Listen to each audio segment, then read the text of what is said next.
What's up, YouTube? Welcome to probably the most delayed video in the history of this channel. This video should have came out probably over a month ago, but this summer just started to get so fucking nuts for me between recording and working overtime to pay for it, doing a little more guitar teaching, as well as starting to try to inch my way into the real estate game, which of course takes a lot of time, effort, and money that I don't currently have. So unfortunately, I put this channel on hold for a little bit. But I am so psyched to just jump right back in, and I'm probably gonna up the output a bit more just to make up for being gone. So if you're a subscriber, you can definitely look forward to seeing this beautiful mug on your YouTube homepage more often. So before we begin to tackle all the new shit, the exciting new releases that fall 2017 has in store for us, first I gotta finish this mid-year list series. If you've missed it, so far I've done the top 5 worst albums of 2017 so far, which I'll link up here as well as in the description. I've also done a written blog post highlighting the best hip-hop albums specifically. I'll link that down there in the description too. And where we left off with this channel was I did the top 10 mid-year metal albums, which I will link up there, and this video will be the companion piece to that, because we're going to be talking about all the awesome albums that have come out in the first half of 2017 that aren't metal, and there are a fucking lot of them. Yeah, the non-metal video is the toughest one by far, just because it's the most sheer volume to choose from. So I always end up with like this ridiculous all over the place list for this one. And of course I should say that not only is this list just based on my taste, but it's also subject to change just because I've spent different amounts of time with these albums. Like an album that dropped in January, I've spent 5 more months with than something that came out in June. So that's just something to keep in mind as well. But yeah, I hope I could turn you on to some great new music that came out in the past few months that you might have missed, and I cannot wait to get the content flowing again. So sliding in at number 10, which is a spot that could have gone to like 8 different albums, Portugal the Man's new record, Woodstock. One of the things I love about music is that I'm constantly discovering it.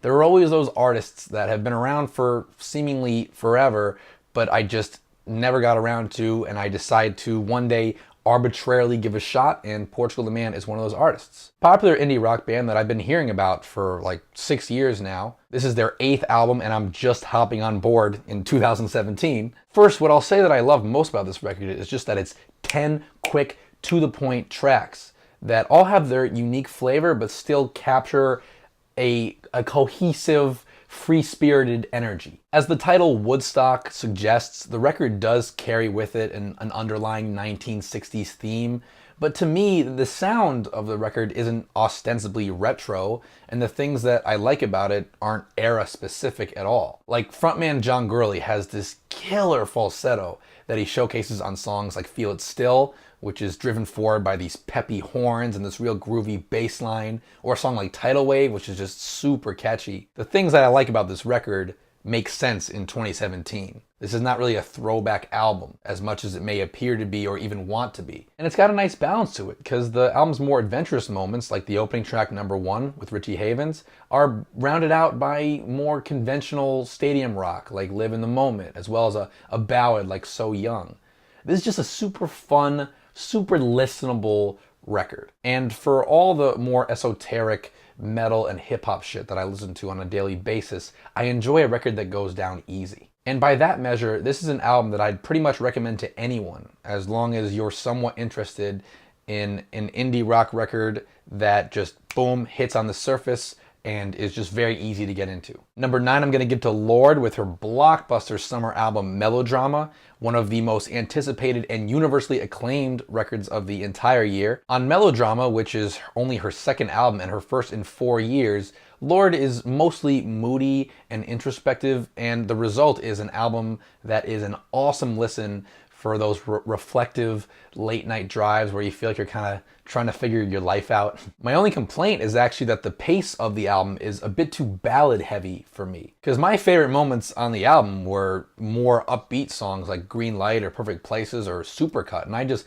felt like the album could have used more of that. So that's why it's not higher on my list, but either way, it's going to be a fixture on everyone's year-end lists. Number 8, the first hip-hop record to get some love on here, Rick Ross's new album, Rather You Than Me. You can watch my full review here, but basically, Rick Ross shocked the fuck out of me with how much I enjoyed this project, considering I had basically given up on him years ago. But I have to give the guy credit. He has quietly developed into a legitimately dope MC to the point where I actually enjoy the technical construction of his bars. And it's not so much the originality or complete innovation of the music on here that makes it work, it's the excellent execution. That and the beats he picked are fucking amazing.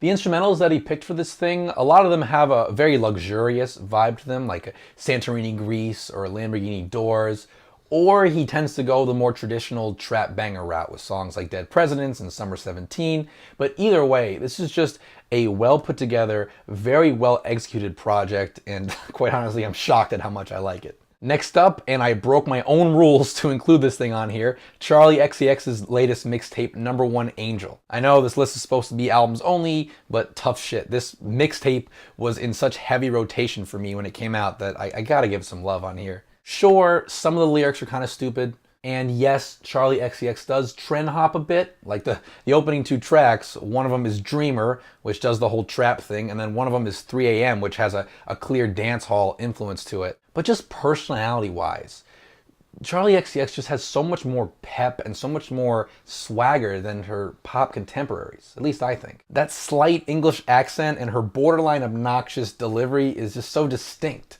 And it makes, especially the poppier cuts on here, like I Love You Too or Emotional, which could be super corny, it makes them into something that feels powerful and very self-assured. And you know, I'm not surprised, but I'm still definitely disappointed that Top 40 Radio didn't pick up on any of these jams, because the potential of their appeal, to me at least, I feel like these could have been hits. But oh well, that's why I don't run Z100. Okay, now we're getting to the records here that I've just been gaga over. And at number 6 is pop punk veterans New Found Glory with their latest record, Makes Me Sick, which is just 10 snappy tunes of infectious pop punk. There's a lot of shit being talked about the band's use of synths on here, but I just could not care less. Like, I love how a track like Sound of Two Voices comes off as this really odd blend of like tropical pop dance punk, I think. And at the same time, I still think the band are epitomizing the genre with songs like Party on Apocalypse. And as I've mentioned before on this channel, the song Blurred Vision is just one of my favorite songs of the year, period. So if you're going to listen to one pop punk record that has come out this year, I'd also give an honorable mention to the Main's new record, but this is probably it. Okay, our first entry into the top 5 is Captain California, the latest album from strange music MC Murs. Murs is a great rapper and a great beat picker either way, but on this particular album, in terms of his personality and the subject matter that he addresses, he could not appeal more directly to me. Because the guy is like either laugh out loud funny, like on the opening track Lemon Juice, where him and Curtis King are competing over this chick in this really hilarious way, or he's deeply vulnerable and moving, like on the love song 1,000 Suns, which I've talked about on this channel already. And these two ends of the human spectrum are two things that I most often find lacking in hip-hop music, because it either takes itself too seriously or it's too hardened and too emotionally standoffish, too focused on bravado. So I feel like Murs just brings this beautifully human element to this album. And I guarantee at the end of the year, I'll be talking still about how criminally underrated it is when it does not show up on anybody's year-end 2017 hip-hop list, because it fucking should. Every year, strange music comes up with something. Last year it was Ritz. This year it's Murs. You always got to be on the lookout for this label. Even though Tech Nine himself might not drop the best or most consistent projects, his roster is just rich with talent. Number 4, indie rocker and singer-songwriter Mac DeMarco with his third record, This Old Dog. What an album to just mellow out and relax to, but at the same time has musical substance behind it. For all of his goofy public antics, DeMarco is an awesome, not just songwriter, but musical arranger. And on this album, as opposed to his last couple albums, he thinks a bit more bigger picture by incorporating some dreamy synths and just a bit more production to supplement his stripped down acoustic core. If you listen to a song like Still Beating or Baby You're Out or the title track, and you're not like more at peace inside than you were a couple minutes ago, then I'm not sure we're hearing the same album. Now for our first entry into the top 3, Paramore with the biggest surprise of the year by far, After Laughter, which is not only a complete musical makeover for the band, but a deep dive into frontwoman Hayley Williams' broken psyche. So the obvious first component to address here is the drastic, very risky musical shift that the band took on here, from rock to essentially 80s inspired pop music, which paid off in spades. I cannot remember a more drastic shift recently that paid off as well as this one did for Paramore. The first time I heard this record, it was like getting hit with a tidal wave of shock and just pure excitement. But what I love most about this album, ironically, is how just miserable and fucking depressing it is lyrically. It's almost laughable, and there's a beautiful irony to pairing these peppy, vibrant songs with lyrically what is one of the worst quarter-life crises I have ever heard in my life. Look, I'm a human being, and I've been miserable many times in my life, and just Hayley Williams' painfully real and authentic expression of her emotional struggles on this album just connect with me. Like, Fake Happy is one of the most articulate expressions of what it's like to be depressed and be stuck in a social environment. Like, you're desperately trying to like keep up this facade and not show that you're hurting, but at the same time, there's this guilty feeling gnawing at you, like, look how phony I'm being right now. Like, why can't I just express how I actually feel? Just the way she captures that on here is brilliant, and I think it's something that anybody who has ever struggled emotionally can relate to. And the song 26, that just flat out makes me cry. It is a heartbreaking and deeply existential ballad that, in the middle of an album where she's constantly alluding to her emotional turmoil, it all kind of, the pressure just really pushes on her in the middle of this album here. All that emotional weight piles on, and the result is not only incredible, but incredibly sad and incredibly real. Getting the silver medal at numero dos is Kendrick Lamar with Damn.